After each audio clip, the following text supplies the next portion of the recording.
Em primeiro lugar, meus cumprimentos por ter tomado a decisão de participar do curso de mestrado. Nós teremos, nesse período agora, uma pequena apresentação sobre o que é o plágio. Vejam bem, nós temos os seguintes objetivos. O primeiro objetivo é reconhecer o cuidado necessário para evitar o plágio. Quando eu falo a palavra cuidado, eu estou querendo dizer que não precisa ficar amedrontado também. São apenas alguns aspectos que tem que ser observado para evitar, de um momento ou outro, cometer um descuido e vir a prejudicar um trabalho que a gente sabe que vai ser fruto de uma pesquisa. Um trabalho desse a gente não faz de uma hora para outra, a gente vai precisar consultar muitos dados. E é exatamente no momento da consulta desses dados que a gente tem que reconhecer esses cuidados para evitar que haja o plágio. E segundo aspecto importante nesses objetivos é resguardar os direitos autorais. Nós sabemos que hoje em dia tudo reveste-se de direitos autorais, direitos, são palavras que vivem constantemente sendo exploradas na mídia. E nós vamos mostrar um processo que na elaboração dos trabalhos científicos vai tirar toda dúvida acerca dos seus direitos autorais. Vejam bem, nós seguiremos o seguinte roteiro, parece um roteiro longo, mas é simples e dá perfeitamente para nesse período a gente gravar todos os conhecimentos necessários. Vejam bem o que aconteceu com o mundo. Nós sabemos que no século XV, o cidadão chamado Gutenberg inventou a imprensa. Foi uma invenção extraordinária. Invenção essa que permitiu divulgar para todo mundo conhecido da época os conhecimentos que eram restritos a apenas a alguns. Gutenberg, utilizando tipos, ele começou a editar livros e com isso permitiu que o conhecimento, como eu disse, que era restrito a algumas classes, fosse difundido para todos. E a partir daí, nós podemos dizer, começou a difusão em massa de todos os conhecimentos. Até que, com o advento da internet, que é um meio excepcional de conhecimento, veio que dentro da nossa casa e em qualquer momento, nós temos conhecimento de tudo que existe no mundo. Então a internet, ela tem os aspectos positivos e tem os aspectos negativos. E é isso que nós vamos ver. Nós temos que aproveitar apenas os aspectos positivos para o desenvolvimento do nosso trabalho. Por quê? O nosso trabalho é um trabalho de pesquisa.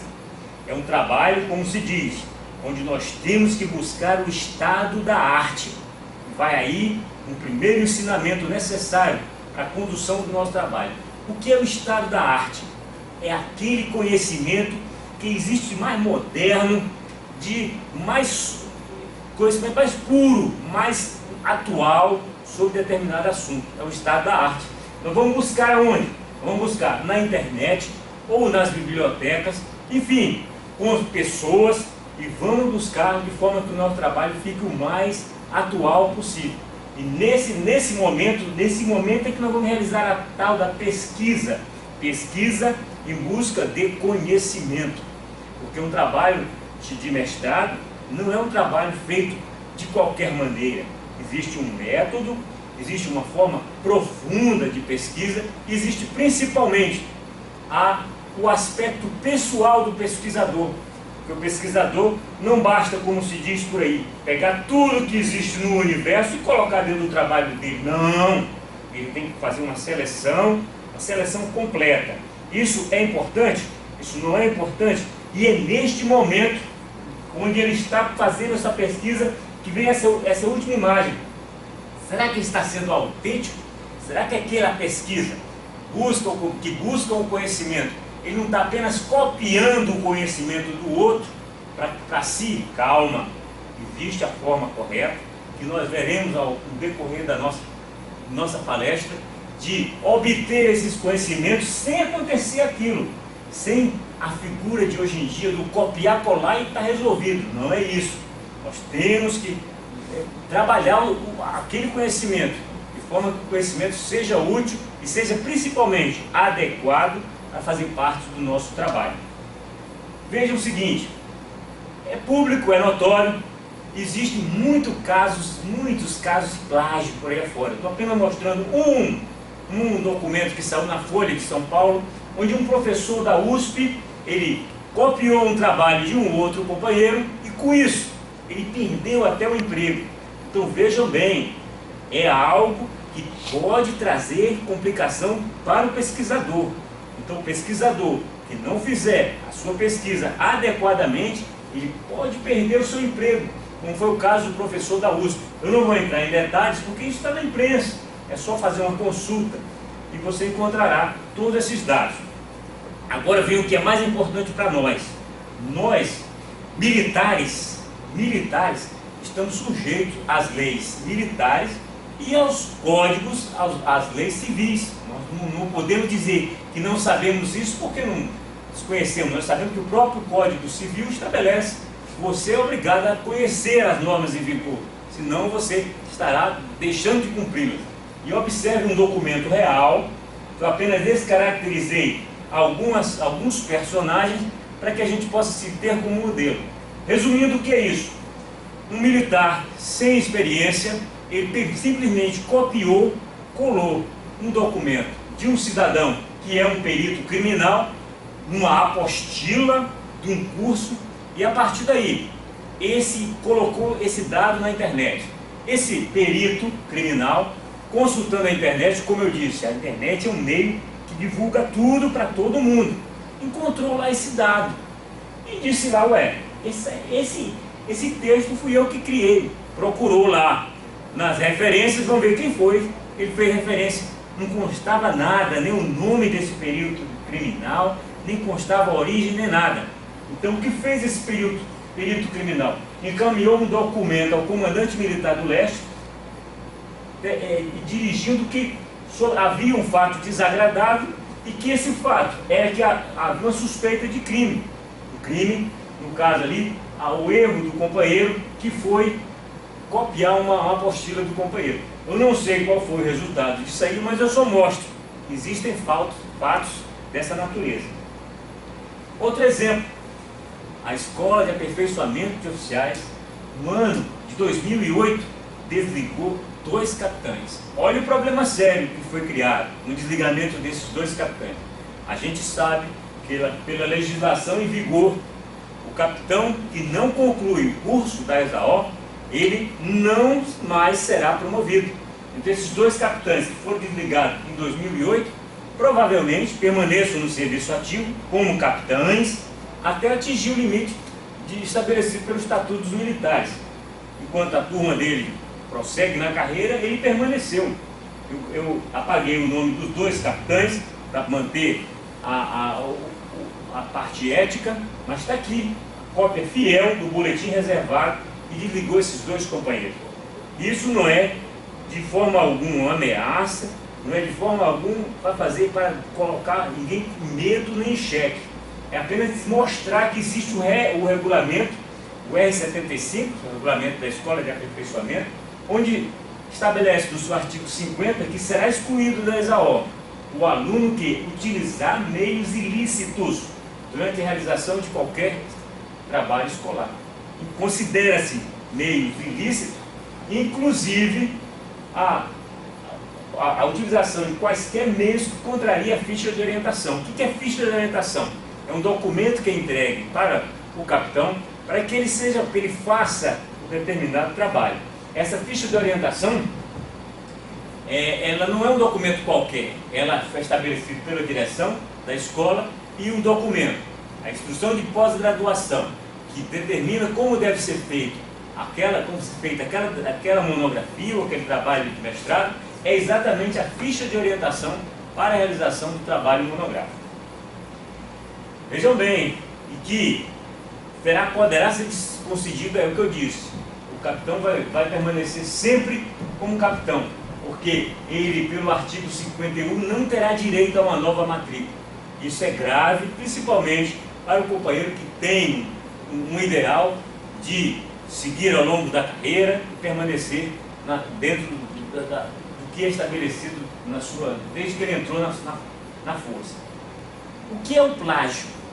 Vou apenas pegar o dicionário do Aurélio e diz que a plágio é uma cópia mais ou menos disfarçada de obra alheia. E no próprio dicionário do Aurélio diz que vem do termo grego que significa trapaceiro, ou seja, é algo que não é correto, que não é o normal. Existe uma coisa chamada plágio e uma outra coisa parecida que é a contrafação. É interessante a gente entender isso. A contrafação é quando o companheiro, em razão do plágio, ele adquire, consegue algum patrimônio, faz o que se chama popularmente de pirataria. Então o companheiro pega uma fita de um filme qualquer e edita ali várias cópias daquela fita, ele está realizando uma contrafação, porque ele está realizando uma pirataria. É algo parecido, mas que tem digamos assim, uma maneira diferente de ser enquadrado. Agora, quais são as ações que são consideradas plágio? Então, quando é que eu vou realizar alguma coisa, com certeza estarei realizando um plágio. Se eu comprar, furtar ou pedir um trabalho emprestado, eu estarei realizando um plágio. Muita gente sabe que existe na internet algumas páginas, como o caso do Zé Moleza. Zé Moleza, você coloca ali, eu quero uma monografia, o assunto é tal, ou de tantas folhas, isso, a bibliografia aquela. Zé Moleza diz, custa tanto, manda o dinheiro para você, você manda o dinheiro e em pouco tempo vem esse trabalho pronto para vocês. Encontramos isso em vários, principalmente em frente, de frente numa faculdade. Pode ir qualquer faculdade dessa, em frente à faculdade, tem uma lojinha de xerox e tem um cidadão que está com a pastinha embaixo do braço, que é o dono das monografias. Pô, quem quer fazer monografia pode me procurar, eu tenho, e eu garanto que o companheiro vai tirar uma nota boa, etc, etc, etc. Aquele papo do vendedor malandro, que tem isso também. Você não usar a fonte, aí vem uma coisa importante. O que é fonte? Fonte é uma palavra que significa a origem, da onde aquele texto foi copiado, foi tirado. Então, se eu não usar a fonte, ou não disser a origem, de forma bastante evidente, quando eu estiver parafraseando. O que é parafrasear? Importante também entender. A verdade é o seguinte, ninguém nunca escreve aquilo 100% seu. Ele sempre tem uma inspiração em alguém. Essa inspiração é o que a gente chama de... Eu me inspirei para parafrasear, para fazer parecido com alguém ou com algum texto. Para pagar alguém para fazer o trabalho é o que eu falei. Aquele cidadão com a pasta embaixo do braço, que ganha o dinheiro, e você estiver pagando a ele, você está cometendo um plágio. Reproduzir uma ideia que não é sua e realizar um trabalho sem citar o autor. Olha, vejam bem o seguinte, você citar a fonte, citar o autor, engrandece a sua pesquisa. E você buscou o estado da arte, procurou aquilo que há de mais moderno e citou no seu trabalho que aquele aspecto ao mais moderno, que o escritor fulano de tal, ou então o pesquisador Beltrano é o autor da origem daquela ideia. Isso não é desfeita para você, é uma forma de você valorizar o seu trabalho. E copiar algo, como eu disse já, sem citar a fonte. Então, quer de propósito, quer acidentalmente. Como veremos daqui a pouco, como eu evito acidentalmente, para eu poder ter um trabalho livre, sem problema de plágio. Como eu disse, o parafrasear consiste em transcrever com novas palavras as ideias centrais de um texto. Isso é importante, principalmente para o escritor novo, porque nós sabemos que tem jovens que desde a sua infância têm uma capacidade muito grande de redigir. Ele estudou num colégio onde foi muito explorado, às vezes ele participou de competições como escritor, então ele tem a facilidade para isso. Mas um indivíduo normal, como nós, temos dificuldade. Então nós temos que ler um texto e fazer algo parecido para poder transformar aquela ideia escrita pelo aquele redator na ideia que eu quero transmitir ao meu leitor, no caso do meu trabalho. Portanto, a paráfrase é a base de tudo para eu escrever. Eu escrevo com as minhas palavras, volto a repetir, com as minhas palavras, citando a fonte, eu estou realizando a paráfrase. É normal fazer isso.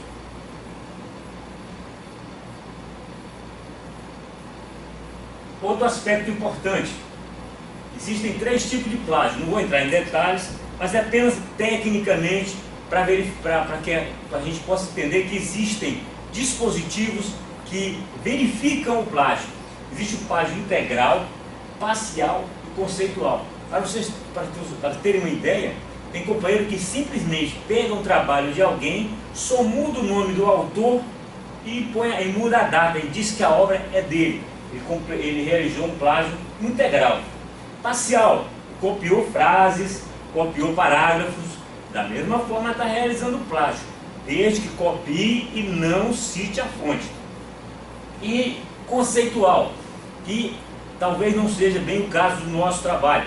O nosso mestrado profissional, como é bem estabelecido que nós estamos realizando, existem ideias de doutrina profissionais que provavelmente é difícil a gente copiar a ideia de um do outro, mas quando a gente está realizando um trabalho, principalmente uma pesquisa científica da parte médica, existem muitos plágios conceitual, onde o companheiro diz que uma determinada célula tem uma determinada característica, porque só que aquela célula tem aquela característica, já foi uma pesquisa realizada por outros laboratórios em outros países ou em outros locais. Então, de maneira geral, existem essas três maneiras de realizar o plágio.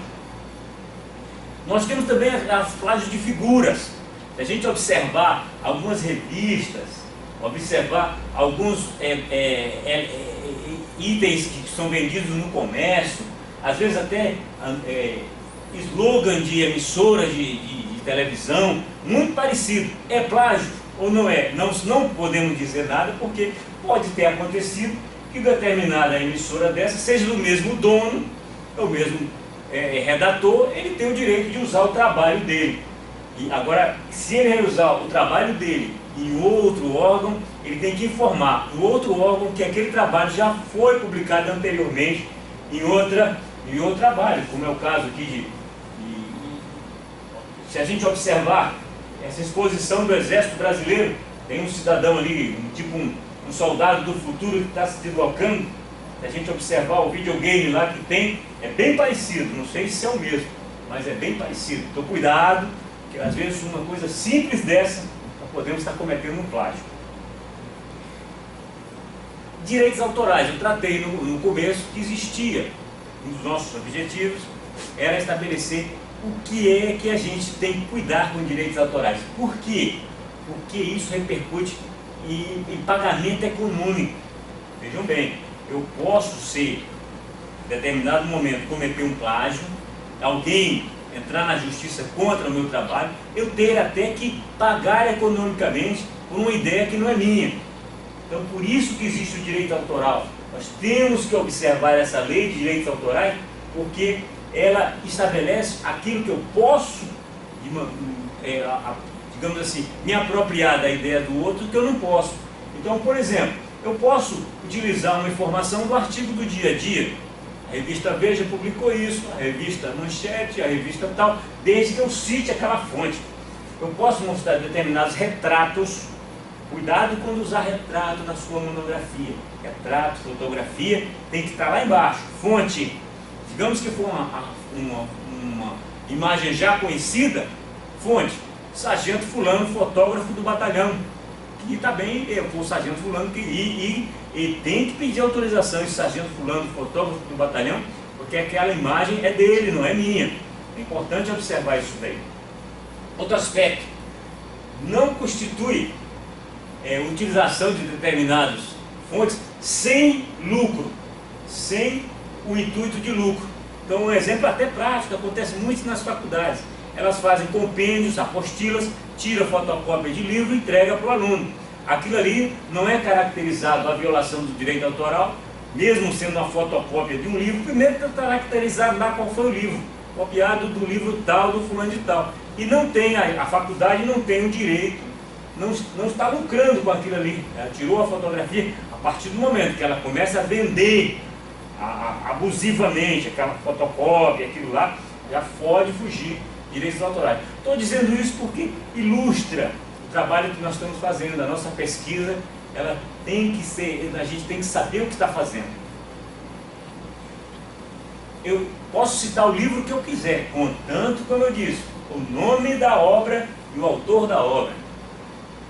Eu tenho, muitas vezes, se eu estou dirigindo um trabalho apenas para um determinado clientela, desde que seja reservado aquele grupo, tudo bem. É como eu disse, eu não posso me aproveitar daquele conhecimento para ganhar dinheiro com todo esse aparato. Representação, principalmente aspectos de prova judiciária, aspectos que possam trazer prejuízo a alguém, tem que se tomar cuidado. Existem alguns indícios, aí é que eu digo, alguma pessoa que vai corrigir o trabalho de vocês, ou que vai realizar a orientação de vocês, pode encontrar indícios de que alguma coisa diferente está acontecendo. Se você usar palavras, o uso e a mudança de vocabulário, o elemento está corrigindo a redação, vai dizer, ué, uma coisa diferente aconteceu. Um texto que não tem coerência, às vezes o companheiro é tão ousado, para não dizer outro qualificativo, que junta uma ideia daqui com outra ideia de lá, junta as duas e quer que as duas ideias dele casem uma com a outra. Não vai dar certo nunca. O texto vai ficar incoerente. Tem que haver uma coerência entre o texto. A pontuação e marca inteligente. O marca inteligente, o que é? Documento do Word. É muito comum, a maioria da gente trabalha com Word. Quando você copia na internet e cola no Word, ele traz consigo algumas marcas. Eu posso dizer uma marca muito comum, é o C cedilha. O C cedilha, quando vem copiado de um outro trabalho, ele adquire um formato diferente. Então, às vezes, a gente está lendo um trabalho de alguém, olha um C cedilha aqui, esse C cedilha aqui é uma marca inteligente. Existe, inclusive, uma forma de você retirar a marca inteligente. Você clica lá no mouse, no botão direito, em cima do local onde está a marca inteligente, está lá, retirar a marca inteligente. Seja inteligente, retire pelo menos a marca inteligente. E similaridade entre textos. Existem alguns textos que são muito parecidos com isso. Às vezes o instrutor ali, o orientador está olhando, eu acho que eu já vi isso aqui em algum lugar. Cuidado com essas frases feitas, muito bonitas, muito trabalhadas, porque provavelmente não foi você que realizou. Erros gramaticais comuns. O companheiro copia, é tão errado. Foi o caso, falar baixinho para ninguém escutar. Foi uma das provas um desses dois companheiros que foram desligados da aula no passado. Até o erro de português estava igual, falar baixo para ninguém escutar. E nem isso eles souberam transformar numa realidade. A estrutura do texto, isso mostra perfeitamente se aquilo ali, esse garoto aqui não tem capacidade para fazer um negócio tão bonito desse aqui. Isso aqui tem que ser formado em megatrônica na China para poder fazer esse negócio ali. Então, façam coisas que sejam compatíveis com a nossa realidade. Sequência longa de texto conhecido e referência faltando, pendente, falta uma coisa, mas esse cara não completou não. Isso aqui são indícios. Não significa que, mas evitem isso daqui, estarão evitando até que o elemento que vai corrigir a monografia fique. Existem alguns métodos de descobrir o plágio. Existem vários. Se olhar na internet, existe um método que se escolhe de 5 palavras, por exemplo, 3 em 3 para verificar. Então são várias técnicas. Se você olhar, vocês vão verificar que a cada dia um fulano inventa um método. Porém, existem essas ferramentas aqui, pode entrar na internet. O Plagium.com é gratuito. Você pode entrar perfeitamente. Lá você tem as ferramentas, só tem uma seguinte condição. Você só pode consultar para cada uma quantidade de 3 a 4 folhas em um Word. Você pode colocar aquilo ali por dia, porque se você for usar mais do que isso, aparece mesmo uma página oferecendo o serviço para você comprar, aí você tem que pagar. Mas nada, você não consegue escrever por dia mais do que 4 folhas, nem que seja copiado de algum lugar. Então, a cada dia que você fizer as 4 folhas, você entra ali no Plagio.com eu vou já mostrar o que acontece. Você copia o texto, as 4 folhas, e lança, como eu mostro aqui. Esse aqui é o Google, esse é para frases pequenas, no máximo 3 linhas, não mais do que isso. Mas o plágio.com, que é esse aqui, ó, você lança ali 4, 5 folhas, lança colar, ele diz ali numa proporção de quanto por cento existe a possibilidade de plágio, inclusive e diz aqui, ó, da onde você deve ter plagiado. Deve, pode. Agora eu digo, se você tiver colocado essas obras aí como fonte lá no local correto, esquece, porque ele identificou de onde você tirou. Ele foi honesto para você, ó, você pode ter tirado desse lugar. Você fica tranquilo, pô, eu coloquei a fonte, eu não plagiei ninguém. E é assim que eu tenho que fazer. Toda vida que eu estiver terminando 4, 5 folhas, copio aquilo lá, meto no plágio.com e vou até conferir. Pô, será que foi fulano de tal mesmo que escreveu isso? Que às vezes eu até fico na dúvida. Poxa, isso aí é uma obra já divulgada? O plágio.com dá esse bizu para nós. Agora vem a parte triste, a parte que ele pode, ó, sair do bolso. Cuidado, hein? A lei assegura ao proprietário o direito de usar, gozar e dispor de seus bens, se de reavê-los do poder de quem quer que injustamente o possua. Ou seja, se eu me apropriar de alguma coisa de alguém, eu posso pagar por isso. Não vou pagar não apenas porque fui desligado do curso, mas porque o fulano de tal me cedeu a ideia e eu não paguei nada para ele. Então, cuidado, existe o Código Civil que estabelece isso, o Código Penal que tem aqueles artigos, eu não vou entrar em detalhes, apenas cito como referência para que a gente possa depois faz uma pesquisa e lembrar que o plagiário pode ser condenado a pena de detenção de 3 meses a 1 ano. Isso não é nada, mas pode prejudicar muito a vida de cada um. Existe na instrução de pós-graduação, isso aí provavelmente já tenha chegado para vocês, não está no contexto, os documentos são fornecidos, na IPG está lá num determinado artigo, essa daí foi o 119, às vezes muda, questão de configuração, às vezes é o 120, 118, resultará em desligamento na reprovação do aluno. Então não vão pensando que, mas será que eu tenho amparo? Não tem amparo? Está tudo escrito nas IPG. Existe orientação de órgãos. Nós estamos fazendo isso aqui não é porque o Exército quer, não é porque a ESAO quer, negativo. A Coordenação de Estudos Superiores, a CAPES, tem uma norma onde ela orienta ao aluno que está realizando um curso combater o plágio, evitar o plágio. E ela é uma orientação dela. Da mesma forma que da Ordem dos Advogados do Brasil. A Ordem dos Advogados do Brasil recomenda que o Conselho da OAB e as instituições de ensino superior utilizem software de busca para evitar que o companheiro cometa um crime, às vezes indevidamente, por inocência, por inexperiência, por pressa. Aí que vem. Não deixe para a última hora. O seu trabalho tem que ser feito o mais breve possível. Sugestões. É aí que eu digo. O que eu devo fazer? Primeiro, atentar para os prazos da pesquisa. Eu tenho um calendário.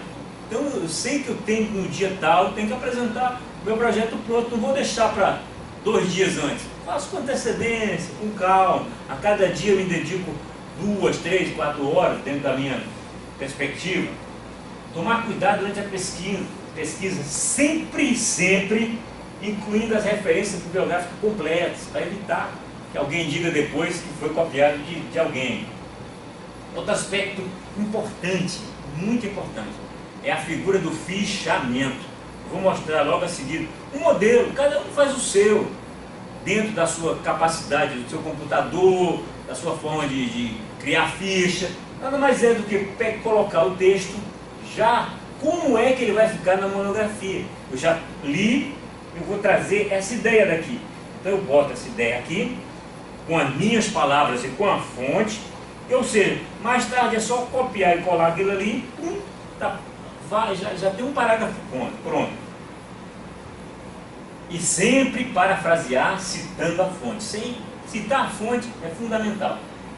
E cuidado com os textos, sobretudo da internet. Sempre informar a fonte. Porque é nesse momento, nessa pressa, que a gente copia o que não deve. Aqui tem um modelo de fazer fichamento.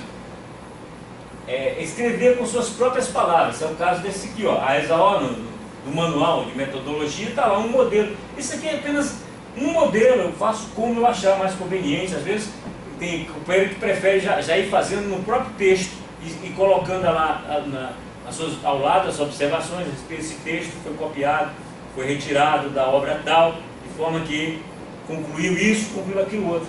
Coisas que estão ali. Essas são as referências para o nosso trabalho. E nós, junto com esse vídeo, nós estamos encaminhando para um filmete, que foi um trabalho realizado pela Rede Globo. Estou citando a fonte, por isso que eu não estou cometendo um plágio. A repórter é a Sona Bride, que mostra como funciona a venda ilegal de trabalhos escolares prontos. Prestem bem atenção naquele que isso é realidade, isso não foi uma invenção do repórter. E que nós podemos, de uma forma ou de outra, estar cometendo um erro baseado nesse... Enfim, por último, cuidado com o Zé Moleza. Existe Zé Moleza. Se você botar na internet Zé Moleza, está lá tudo que é monografia, do jeito que você quer, do jeito que você pode. O plágio é proibido. E além de tudo de ser proibido, é um atestado de burrice. Pô, será que você não tem capacidade de escrever aquilo que você está pensando? E é um crime.